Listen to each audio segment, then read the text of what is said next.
आपने जो ये बताया कि जिस तरह से सती के जो अलग अलग टुकड़े हैं वो अलग अलग जगहों पे गिरे और वहां से शक्ति पीठ वो बन भी गया, लेकिन हमने देखा है कि 9 नवरात्रि पर अलग अलग माताओं की पूजा होती है और उनका अलग अलग स्वरूप हमें देखने को मिलता है। ये अलग अलग स्वरूप क्या है, किस वजह से बने हैं, उसको आप समझाइए। बिल्कुल, सती जब चली जाती है ना, जब वो सती का जब पुनर्जन्म होता है तो वो शैलपुत्री के रूप में आती है। शैलपुत्री मतलब हिमालय की पुत्री के रूप में। इसका अर्थ क्या था? इसका अर्थ ये था कि स्त्रियों की जो स्थिति है ना, कि वो कैसे छोटी होती हैं और कैसे इवॉल्व होती हैं अपने पूरे जीवन में, है ना। तो एक व्यवहारिक जगत में तो ये कहानी है कि पहले पुत्री के रूप में आती है, उनकी आइडेंटिटी अपने पिता से जुड़ी होती है, शैलपुत्री होती है। फिर वो आगे जाते हैं तो ब्रह्मचारिणी का रूप लेती है।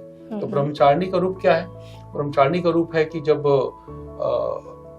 जो पार्वती है वो शिव से शादी करने के पहले ब्रह्मचारिणी है ना, मतलब उसमें जो क्या बोलते हैं, उनकी इच्छा में, उनकी तपस्या में जो साधना करती है ना, और जो ब्रह्मचर्य रखती है उसको ब्रह्मचारिणी कहा गया है ना। फिर आप आगे जाती हैं तो देखते हैं कि चंद्रघंटा तीसरा रूप। तो चंद्रघंटा क्या है? चंद्रघंटा है कि जब वो उनसे शादी हो जाती है, अच्छा, तो वो अपने माथे पे अर्धचंद्र जो है उसको धारण करती है। लेकिन चंद्र जो है एक्चुअली मन है, फिर वो मन को नियंत्रित करती है। चंद्रघंटा में शादी तो हो जाती है, उनका जो मन अनियंत्रित था वो नियंत्रित हो जाता है चंद्रघंटा में। अच्छा। उसके बाद कुष्मांडा जो है वो एक ऐसा रूप है माँ पार्वती का जो जिसका संबंध सूर्य से है, कि जब सब जगह अंधकार था तो वो कैसे सूर्य को जो अपनी जो ऊर्जा है उसको कैसे वो दे रही थी, है ना। तो आप ये देखें कि सूर्य क्या है? सूर्य आत्मा है।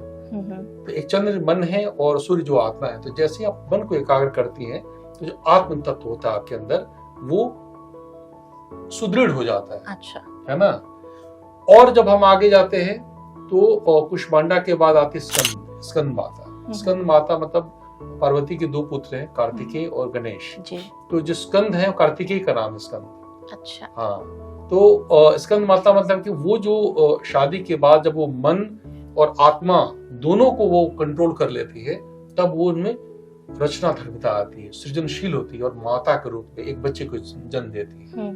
उसके बाद फिर और आगे जाती है कहानी उसमें, तो उसमें आते हैं कात्यायनी। कात्यायनी एक क्रोध स्वरूपा है, वो मतलब एनर्जी का, क्रोध जो है एनर्जी का सबसे ज्यादा इंटेंसिफाइड रूप होता है, क्रोध, है ना। तो कात्यायनी एक क्रोधित स्वरूप है माता का, और महिषासुर का वध करने के लिए वो प्रकट होती है। महिषासुर क्या है? पाशविक वृत्तियां। जीवन में जितनी भी एनिमलिस्टिक इंस्टिंक्ट है, जितने भी पाशविक वृत्तियां हैं, उसका दमन करने के लिए माता तो बन गई, लेकिन जीवन आगे जाएगा कैसे? तो उसके अंदर जो पाशविकता है जीवन के अंदर, प्राणी के अंदर, उसका नाश करती है महिषासुर के रूप में। जो उनका जो 7वां रूप है कालरात्रि रूप, वो और भयंकर है। कालरात्रि जो है वो तंत्र की देवी के रूप में प्रतिष्ठित है, और शुम ऋषुम जो है वो राक्षस है। जैसे पहले उन्होंने पाशविक वृत्तियों का नाश किया, ऐसे जो राक्षसी वृत्तियां हैं जीवन की, जो डायलेक्ट्स है, उसमें एक राक्षस नहीं, उसमें 2 है ना। तो एक यस बोलेगा, एक नो बोलेगा, है ना। तो ये जो डायलेक्ट्स है मन का, है ना, उसका नाश करती है वो। उसके बाद महागौरी के रूप में जब सारे अंधकार को जीत लेती है, सारी वृत्तियों का नाश कर देती है, तो महागौरी प्रकाश रूप में वो अवतरित होती है। और जब आगे जाती है तो सिद्धिदात्री बनती है। वो एक ऐसी स्थिति पहुंच जाती है कि जो कुछ भी बोलेंगी तो सबका कल्याण हो।